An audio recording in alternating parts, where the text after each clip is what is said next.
থাকুন, ভালো থাকুন, আর এইভাবেই জুড়ে থাকুন শিবধামের সাথে। শিবধাম আপনাদের সাথে আছে, ছিল এবং থাকবে। সবার আগে আমি বলতে চাই, অনেক দূর দূরান্ত থেকে অনেক ভক্তরাই শিবধামে সেবা নিতে আসছে, তাদের মূল্যবান সময় অতিবাহিত করে আসছে এবং সেবা নিয়ে চলে যাওয়ার পরে দেখতে পাওয়া যাচ্ছে যে তারা কেউ কেউ আছে যে অ্যাপয়েন্টমেন্টের জন্য চেষ্টা করছে। এবার বলে রাখি যে অ্যাপয়েন্টমেন্ট পেতে গেলে অসুবিধা হয়। কেন অসুবিধা হয়? কারণ সকলে একসাথে চেষ্টা করে, সে কারণে একটা ট্রাফিক জেনারেট তৈরি হয়। সে কারণে আপনারা যদি খুব ক্রিটিক্যাল কন্ডিশন হয়, এর আগেও আমি বলেছি যে আপনারা শিবধামে আসবেন, এসে আপনারা কিন্তু নাম লিখিয়ে যেতে পারেন, সেক্ষেত্রে যদি খুব ক্রিটিক্যাল কন্ডিশন হয়। এছাড়া ছবি কিন্তু আপনারা পোস্টকার্ড সাইজের ছবি, নাম গোত্র বয়স মনের কথা লিখে আপনারা কিন্তু বাই পোস্টে পাঠিয়ে দিতে পারেন, জেনারেল পোস্টে পাঠাতে পারেন। কেউ স্পিড পোস্টে বা রেজিস্ট্রেশনে পাঠাবেন না, রেজিস্ট্রি করে পাঠাবেন না, এক্ষেত্রে সমস্যা তৈরি হতে পারে। কারণ জেনারেল পোস্টে পাঠালে সুবিধা হবে, আর যদি স্পিড পোস্টে পাঠান সেটা রিটার্নও চলে যেতে পারে। এবার বলি, যারা শিবধামে এসেছেন একবার বা ক্রিয়া করিয়ে গেছেন তাদের করণীয় কি কি। অনেকেই একটা কনফিউশনে ভোগেন, এটা এর আগে আমি বহুবার বলেছি, যেহেতু ভিডিও এটাকে নিয়ে করা হয়নি হয়তো, বা অনেকে মিস করে গেছেন বা বুঝতে পারেননি, আমি আবারও বলছি, যে লেবুটা কেটে দেওয়া হয় সেটাকে 3 দিনের মধ্যে গঙ্গার জল বা প্রবাহমান নদীতে ভাসিয়ে দিতে হয়। যত্রতত্র ফেলা যায় না, কারোর হাতে দেবেন না, প্লাস্টিক খুলে দেখবেন না।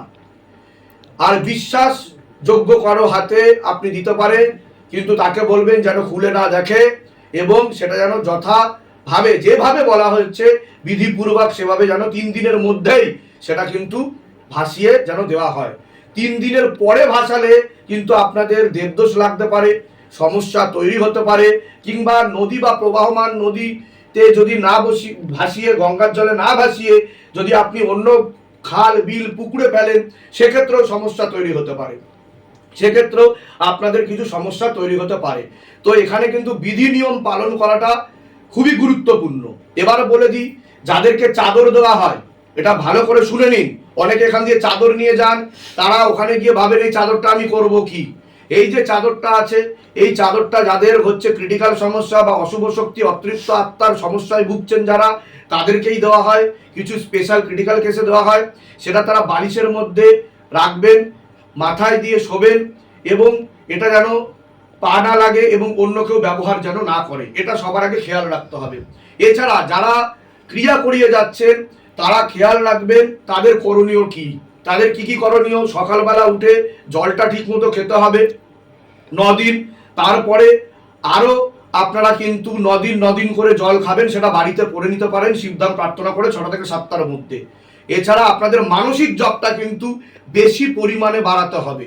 এছাড়া যারা ক্রিয়া করিয়ে গেছেন, শুধু ক্রিয়া করিয়ে গেলে চলবে না, পার্মানেন্ট সলিউশনের জন্য আপনাদেরকে অষ্টধাতুর কবজের আদেশ আসে এবং অন্যান্য যেরকম 9টা বেলপাতার নিয়ম বিধি, এছাড়া যা যা আদেশ বলা হয়েছে সেগুলো কিন্তু আপনাদেরকে বিধিপূর্বক করতে হবে। তার কারণ যাদেরকে তান্ত্রিকে ক্ষতি করছে, বা যাদের অরা ক্লিন না, বা যাদের রাশিগত দিকে সমস্যা আছে, এবং যাদের আকর্ষণ হয় এবং তাদের বারবার অশুভ শক্তি, ভূতপ্রেত যাদের উপর চাপে, তো তারা কিন্তু এই যদি বিধিগুলো পালন না করেন, পরবর্তীকালে আপনারা দেখবেন সমস্যায় ভুগবেন, কিন্তু আবার আপনাকে ধামে আসতে হবে। তো আপনারা দাঁড়ে দাঁড়ে ঘুরবেন না। আর আমি এটাও চাই না বারে বারে আপনারা শিবধামে আসুন, আমি সেটাও চাই না। আমি শুধু এটাই চাই যে আপনারা শিবধামের ছবি প্রতিষ্ঠা করুন, খুব সমস্যা হলে শিবধামে আসুন, এবং আমি যা যা বলছি সেগুলো মেনে চলুন, আর শিবধাম মহাপ্রভুর চরণাশ্রিত হন। যদি আপনি এই কাজগুলো ঠিক মতো করেন, একবারই শিবধামে আসতে হবে, বারবার আসতে হবে না। প্রণাম করতে আসতে পারেন, কিন্তু সমস্যা নিয়ে আসার দরকার নেই। আর টাকা পয়সা যেখানে সেখানে দেবেন না। শিবধামের কিন্তু কোনো ব্রাঞ্চ বা শাখা নেই, বা আমরা কিন্তু অনলাইনে ভিডিও কলে কাজ করি না। জয় শিবধাম। সকলে সুস্থ থাকুন, ভালো থাকুন।